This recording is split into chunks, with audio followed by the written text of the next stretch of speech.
we are here for question 1 sample 3, and it goes as follows. A is a solution of tetrasulfate acid. B is a solution containing 1.50 grams of sodium hydroxide per 250 cm3. Put A into the burette and titrate it with 20.0 cm3 or 25.0 cm3 portions of B using methyl orange as indicator. Record the volume of your pipette, tabulate your burette readings, and calculate the average volume of A used. Sub number B, from your results and the information provided above, calculate the 1. Concentration of B in moles per dm³, 2. Concentration of A in moles per dm³, 3. Number of hydrogen ions in 1.00 dm³ of A. You give equation for the reaction. Then sub number C, state whether the pH of the following would be equal to 7, greater than 7, or less than 7. 1. Solution A. 2. Titration mixture of solution A and B before endpoint. 3. Titration mixture of A and B at endpoint. 4. Titration mixture of A and B after endpoint. Alright, so for this one as well, our A will be using our volume of A as 11.90 cubic centimeters. Okay, so let's go to sub number B. Okay, if you're still looking for how to make your table and all of that, remember to go to sample 1 of question 1 to see how it was discussed. Alright, so the first question here is to calculate the concentration of B in moles per dm³. So we'll be using our popular molarity formula. So to do this, it goes concentration of B in moles per dm³ is equal to concentration of B in grams per dm³ over molar mass of B in grams per mole. So we'll get this and that before we come back to this formula to getting our final answer. Alright, so concentration of B in grams per dm³ is equal to the mass in grams over volume of solution in dm³. Okay, so what was the mass in the question? The mass in the question is 1.40. The volume of the solution was given as 250 divided by 1000. So this will be equal to 1.40 times 1000 all divided by 250. So if we do the math here, we'll be left with 5.60 grams per cubic decimeters as our concentration of B in grams per dm³. Okay, then the next thing is to get the molar mass of B. So molar mass of B, sodium hydroxide, will be 23 plus 23 is sodium, oxygen is 16, hydrogen is 1. If we add everything, it gives us 40 grams per mole. Alright, so we'll come back to this original formula.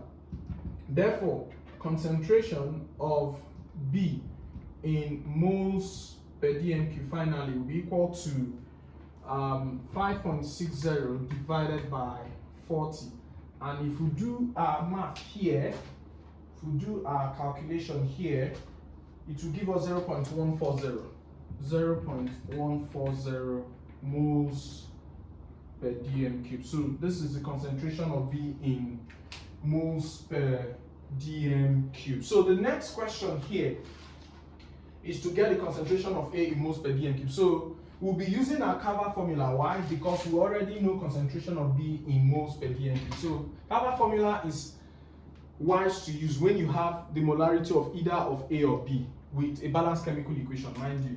So sub number B here would be CaVa over CbVb equals Na over Nb. So let's make C a subject, so we'll cross multiply it this way. So Ca equals CbVb Na over Va Nb. So let's substitute. Cb is 0.140, Vb is volume of pipette 25 times, Na is mole ratio of the acid, which is 1 over VA is volume of acid used, which is 11.90, times NB is mole ratio of the base, which is 2. You see this one? Let me one again. Failure to substitute this one into this place, you don't get the score meant for this place, which is substitution score. All right, so let me rub off the side so that we'll continue our workings here. So if I rub off here and we walk through that, our answer will be equal to 0.147 moles per dm cube. So this is the concentration of A in moles per dm cube. So let's go to sub number 3. What did they ask us to do in sub number 3?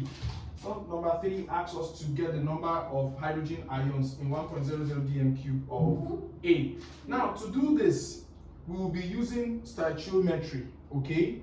First off, 1.00 dm cube of the solution of A contains it, because when we say moles per dm cube, means amount in 1 dm cube of solution. So, and from here we can infer that 0.147 moles of the acid H2SO4 is contained in 1 dm cube of solution. And 1 dm cube is equivalent to 1000 cm cube, but let's leave it in dm cube because that's what the question requested for. So why am I interested in this? Because this will lead us to the hydrogen ions. So if we move on from here, then we need to write the ionic equation for this so that we'll get out of hydrogen ions. So this will be that H2SO4 ionizes to give us 2 moles of hydrogen ions and 1 mole of sulfate ion. So if you compare the mole ratio, is balanced. This is 1:2. So this means that from this equation, 1 mole of sulfuric acid H2SO4 gives us 2 moles of hydrogen ions. This is the data from the balance equation. Then from the question, then 0.147 mole of the acid will now give us what amount of hydrogen ion, because after getting this amount, then we can proceed to getting some other things, okay? Can proceed to getting the number. All right, so just to cross multiply and make x the subject, so x equals 2 times 0.147 divided by 1. So this one must be shown. Please don't ignore that one. If we do this, we'll get 0.294 moles of hydrogen ion. Okay, so this is the amount of hydrogen ion. So at this point, we'll now be using our mole concept formula, okay, to getting the number of hydrogen ions, and it will involve Avogadro's constant. You and I know from mole concept that amount N is equal to number of elementary entity, including hydrogen ions, over Avogadro's constant. So if we do this, the amount N will now be equal to, the number of elementary entity N, which is number of ions, will be equal to the amount N times Avogadro's constant, Na. So and this N here, we got it to be 0.294 times Avogadro's constant, which is 6.0 times 10 raised to the power 23. So if we do this multiplication, it will leave us with 1.76 times 10 raised to the power, I think, is it 22 or 23? Okay, 23 raised to the power 23 hydrogen ions. So this is the number of hydrogen ions, okay, in A. All right, let's go to the C part of the question. Okay, for the C part, remember for the C part, they say whether the pH of the following would be equal to 7, greater than 7, or less than 7 for solution A. Solution A is the acid, the pH will be less than 7. Okay, for A, it will be less than 7. Sub number 2 is for the titration mixture of A and B before endpoint. It will be greater than 7.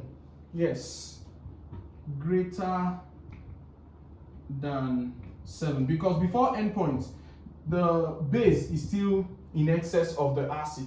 Then sub number 3 says at endpoint it will be equal to 7 because all of both the acid and the base have reacted, equal to 7. Then sub number 4, what's the question there? Titration of after the end of the titration, that's sub number 4. So after the titration, the acid will now be in excess. It will still go back to being less than 7.